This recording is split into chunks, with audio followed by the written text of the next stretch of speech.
well, 2 came up, and on the surface, if you look at it, you blasted your way there. Quarter-final, session to spur. Semi-final, session to spur. Yeah.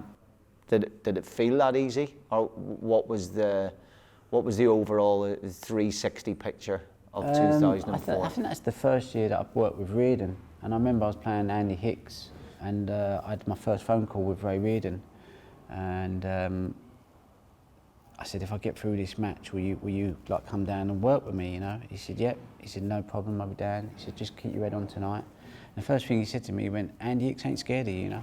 He said, keep it tight, going there. And I was like, he ain't scared of me. And not that I expected him to be scared of me, but to have someone like Ray Reardon, he was marking my card. Don't think that this is a given. Don't think Andy Hicks is going to bottle it against you. You know, you got to go out there and win this. And I went out there, and I remember I was so focused, and the start of the match didn't go great, or that final session, but because I had my match head on, I managed to work my way into the game, and I won that. And I definitely don't feel like I was potting as fearlessly as I was, but that safety game just made me, like what Reardon says, he says, I'm going to make you impregnable. And I went, what does that mean? He went, well, no weaknesses, no one can get to you. Yeah. I was like, okay. So I had to, you know, he was the master, and I was just the guy trying to learn from Ray. So I had to do what he said, because he was right, you know. He wouldn't talk about technical stuff at all, and that was the one thing that really used to annoy me, because I thought, I'm just looking for I'm looking for a swing change here, a cue action that I feel like I can take out there and play all the shots. And I go, Ray, look, and he just ignored me. He changed the subject, and I was thinking, like, but don't I get a chance to like discuss what I want to discuss? Isn't it? It's a two-way relationship. And he was like, no, just thinking, you know. And I remember I played Hendry. I think it was in the semi-finals, and I missed the ball. And I come in, I think it was like, I was like about 8 or 9 frames up. And he went, what are you doing? Why are you playing that shot? And I went, well, he went, no. He says, when you got them under the ground, he said, you put your foot on their head and you stamp the concrete on and you just keep going. And I'm looking at him thinking, God, that's a bit harsh, Ray. But right? Right, yeah, but to me it seemed harsh, but actually I was like, you know what, he's right. That's what was installed in me as a kid, you know, never let your opponent get up. But I kind of got lost in the fantasy world of snooker, just wanting to play the beautiful game. I forgot like these little moments, you know, these little moments, you get that wrong, it can be, you know, it can swing the momentum to your opponent. And that's what he instilled in me, to play the right shot, respect the game. Not that I didn't respect the game, but just, you know, play the percentages, you know. Yeah.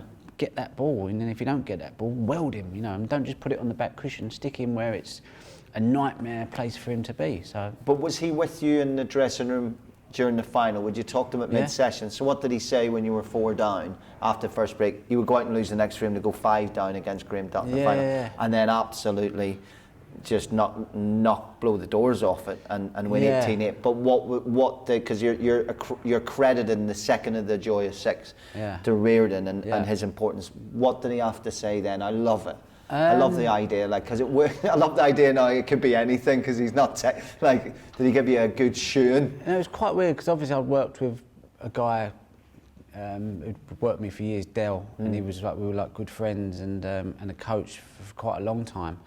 And I got to the final, and I hadn't seen Dell for about 8 or 9, 10 days. You know, all of his players had got beat. And at 10 to 3, I walked into the practice room to do my practice, and there's Dell getting balls out for Graham Dutt. So straight away, my head was gone. I thought, like, it's like this guy that I've shared my life with, and I haven't seen him here all tournament, but yet he's come up here at the final, and it just sort of like threw me off a little bit. Wow. So I didn't know how to kind of deal with that, and I went to Ray. I went, I can't believe it. It's like a family member has gone onto the other side of the, you know, gone against me. And Ray was like, he couldn't understand it. He was like, oh, don't worry, just go and play the game, it's all right, doesn't it? But in my head, I couldn't really focus on the game. That's crazy. I was thinking more about that. So I go 4-0 down, I come in, and Ray's like, what's happening? What's going on out there? I went, I don't know, Ray. I said, I just don't feel like I'll get, you know. And he went, don't worry, don't take, you know. And then we just kind of just got back into the game, and, you know, there's still a long way to go, 1st to 18. But yeah, that was, I've never really told that story, but actually that's the truth, you know. Did that turn to anger at any stage during that? Because it would to me, I'd be like, right now, oh really? Oh. Right, who are you taking balls out for? Let's see where you are at the end of this match. No, I did actually phone him up, after the first session, and we had quite a heated discussion on the phone. Not from Dell's side, he was pretty calm and placid. But I really said what I felt I had to say, and I regret some of the things that I said. But at the time, I really felt it, And actually, as I'm talking to him, I could see him pacing around the car park. I was in my room and I could see him down there, but I didn't let him know I could see him. And it was just one of them things. And we didn't speak for a long time. And then I think about 4 or 5 months ago, I phoned him up. I said, "Hello, Del, how you going?" And I pretended to be some Russian dude that wanted some coaching lessons. And he was like, "Yeah." I went, "It's WC." I said, "It's me, Ronnie." And he went, "Oh, how are you?" So and he sent me a text, good luck before the World Championship. So it was just one of them moments, Yeah, time heals. Yeah, and like you said, I credit Ray with the second, but I credit him with the third, fourth, fifth and sixth, as I think he changed me as a player. 2007, that was the doozy, because you claimed the draw was fixed and then had to apologise for it after. Did I? Yeah, Exactly. right, exactly. Did I? Because you got ding again. And they said, who do you think's going to win the World Snooker? And you said the bookmakers, which is literally as big a clanger. Is it? Oh, yeah, right. Okay, that's a proper kind amongst the pigeon.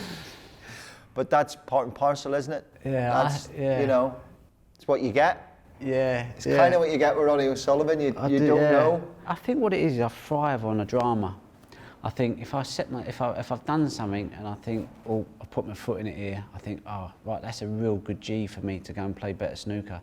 And sometimes I feel like I need to create some sort of enemy, if you like, right. Whether that's world snooker, whether that's another player, whether that's whatever it is. It's sort of like I kind of go, okay, that's my cue to get my head in gear, forget about the cue action, forget about whatever. I've got to win this now. Yeah. This is about me putting everything on the line and getting the job done. And it's worked. I just think I'm one of them people that thrives on something, something going wrong in my life. It's like I love to sort of try and turn it around, if you like, and make a not such a good situation into a fantastic outcome. Prove people wrong. In a way, I suppose, yeah. And I think I've just done that all my life, even as a youngster, even at school, if someone said you can't do that, I'd be like, all right, brilliant, I love hearing that I can't do something. That's like, that's the best thing to say to me, So I like it when a few players have said certain things in the past, and I thought, oh, beautiful. I've won so many tournaments off the back of even commentators.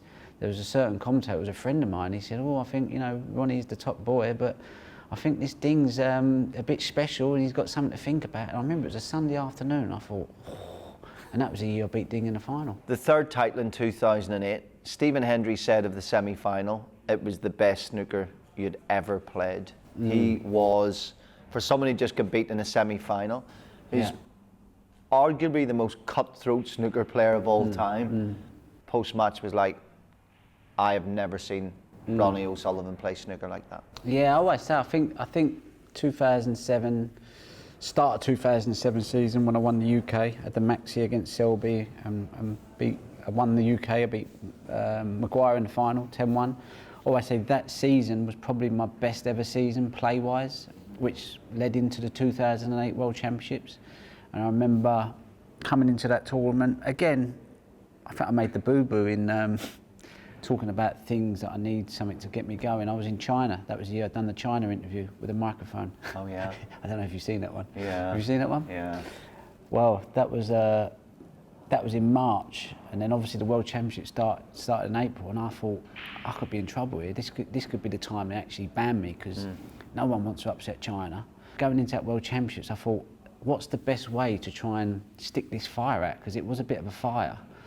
And I thought, I've got to try and win this, So not only did I win it, I got the 147. And if you notice in that tournament, when I got the 147, I went like that. And I never normally do that, but that was my way of going, try and ban me now. So it's something to hit. It was someone, it was like the authorities were on me. And I just thought, right, how do I silence them? And that was the only way to do it, through playing good snooker or doing something quite memorable where they think, we want to get rid of him, but actually he's good for business. But I remember that year, I was hitting the ball so well, and that was the first year I started reading the Joe Davis book. I call it the Bible. Yeah. And I remember sitting in my mate's snooker room, 2007 it was, and I went, what's this book here, Joe Davis? Obviously I knew Joe, and I read it, and I went, you know what, he talks a lot of sense, this fella. He knows what he's talking about. Funny enough. So I thought, you know what, I'm just going to like do what he says. So I read it and read it and read it and read it. And then gradually, like, my practice form was so good, and I was thinking, God, I haven't played like this for years. If I could take this on the match table, I'd be flying. And I did. I kind of took that form into matches.